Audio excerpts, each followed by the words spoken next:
right, it is almost Thanksgiving, and I have a great story to read to you. It's called Liberty Bee Mouse Goes to a Party. I have two of these Liberty Bee Mouse books, and I think they're both really, really good. They're about a mouse from a long, long time ago. All right, let's find out what happens. It's kind of a long story, but just listen up. You'll really like it, I think. Liberty Bee Mouse was so happy he was whistling. He was going to a party.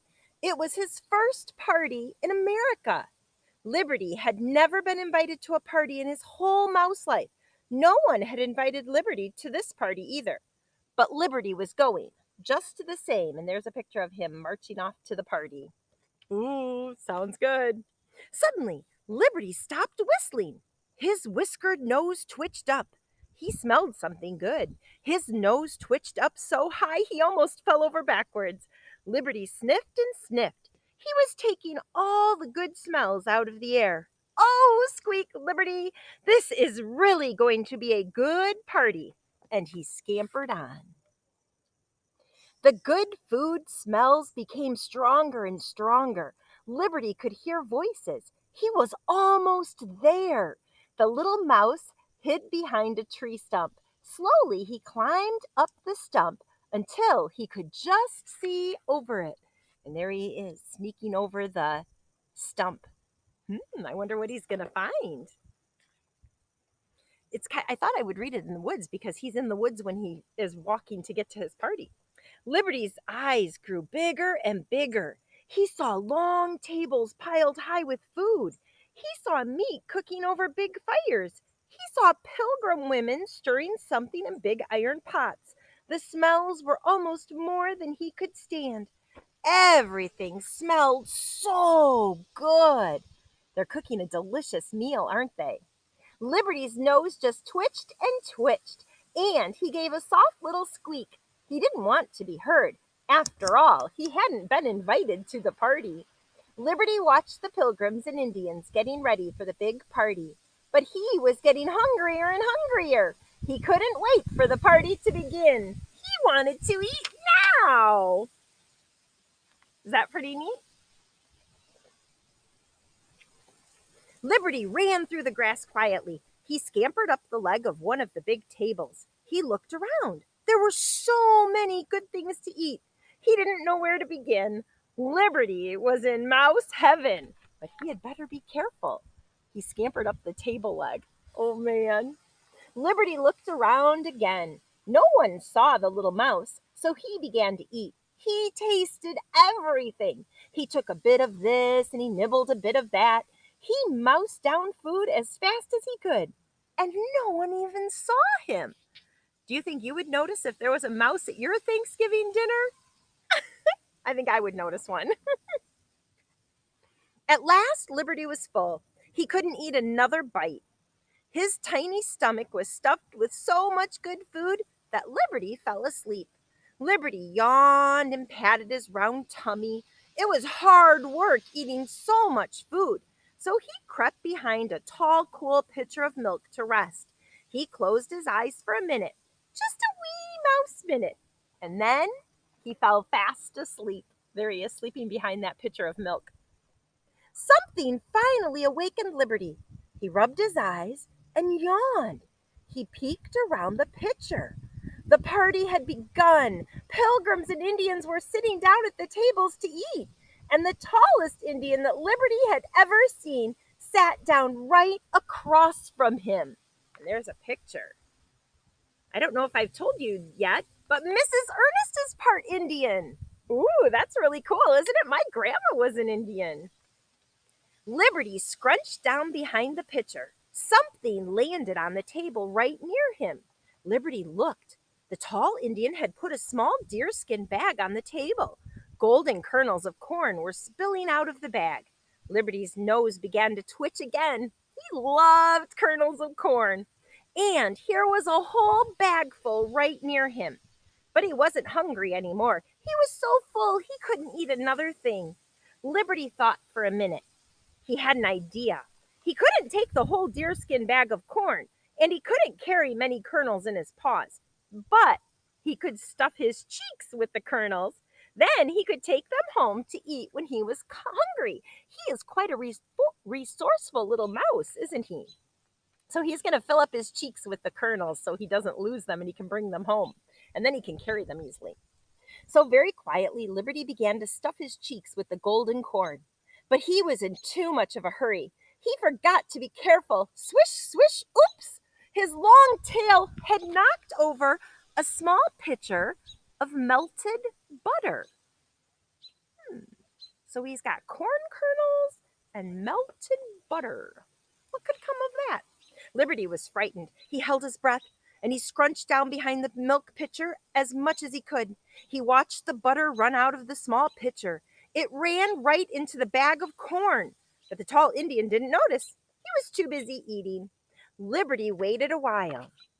Then he began to stuff his cheeks quickly with corn again. Soon Liberty's cheeks were so full that it looked like he had the mumps, and yellow butter was dripping down his little chin. It was time for him to go home. Liberty crawled to the edge of the table. He was so full he could hardly move. He was full of food, and his cheeks were full of golden corn. Whoosh! Liberty quickly slid down the table leg and started for home. Is that what you look like after Thanksgiving dinner? Are you so full? Just as Liberty was passing one of the cooking fires, his nose began to twitch again. But this was a different kind of twitch. It was not the good food smelling kind of twitch.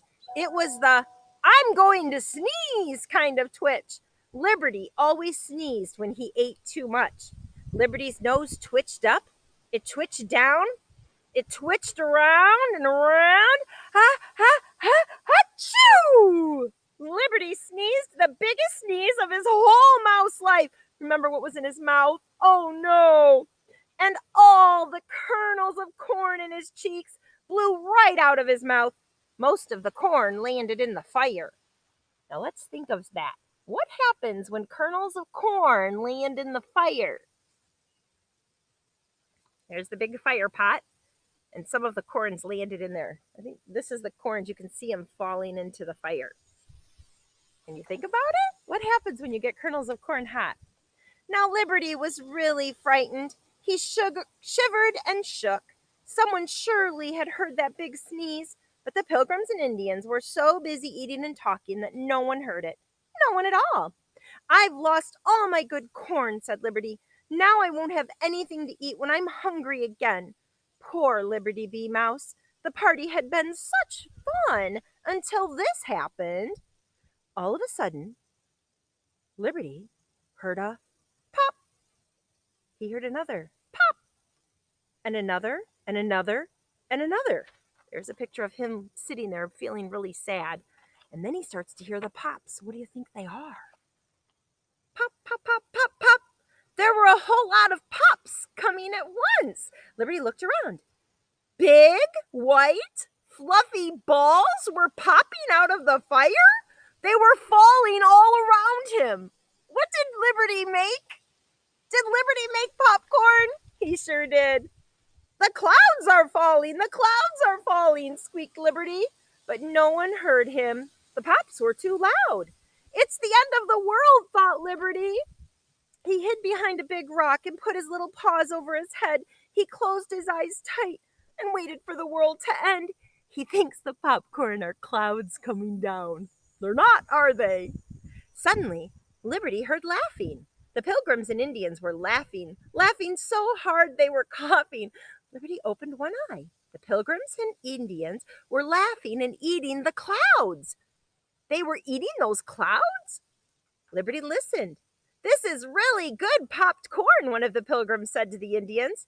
It's better than the popped corn you gave us before. It tastes different. And how do you think it got into the fire? But the Indians could not answer the Pilgrims. They liked it too. But they didn't know why it was so much better. And no one knew how it got into the fire. I wonder, how did it get into the fire? The tall Indian went to the table. He picked up his deerskin bag.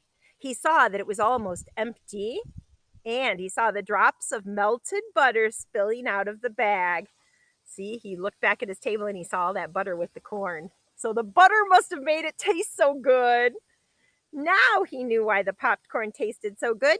It had butter on it. But he still didn't know how it got into the fire. The tall Indian scratched his feathered head. Then he shook it and smiled a buttery smile as he ate some more of the good popped corn. There he is. He doesn't know how it got there, but it got there, didn't it? We know how it got there. Liberty wasn't afraid anymore. Everyone seemed happy with the white clouds, but no one was looking at him. Besides, he wanted to taste the white clouds too. At least he wanted to taste them when he wasn't so full. So Liberty crept up from behind the rock. He picked up some of the popped corn and stuffed bits of it into his cheeks again. Liberty didn't know it, but the tall Indian saw Liberty. He saw Liberty putting the popped corn into his cheeks. The Indian smiled again. Now he guessed how the corn got into the fire. He knew how much mice loved corn. Of course he did. He saw him. Now he knows how that corn got there. But the Indian didn't want to frighten the little mouse. After all, the mouse had made the best popped corn anyone in America had ever tasted. So the tall Indian just folded his arms and stood guard for little Liberty. He's watching him to make sure he makes it home safely. Aw, that's so nice of him.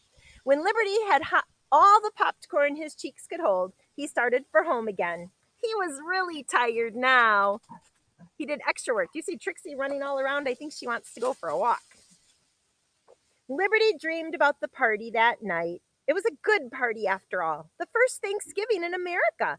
Liberty Bee Mouse smiled in his sleep, and then he burped. A big mouse burp. I hope you like that story, boys and girls. I like it.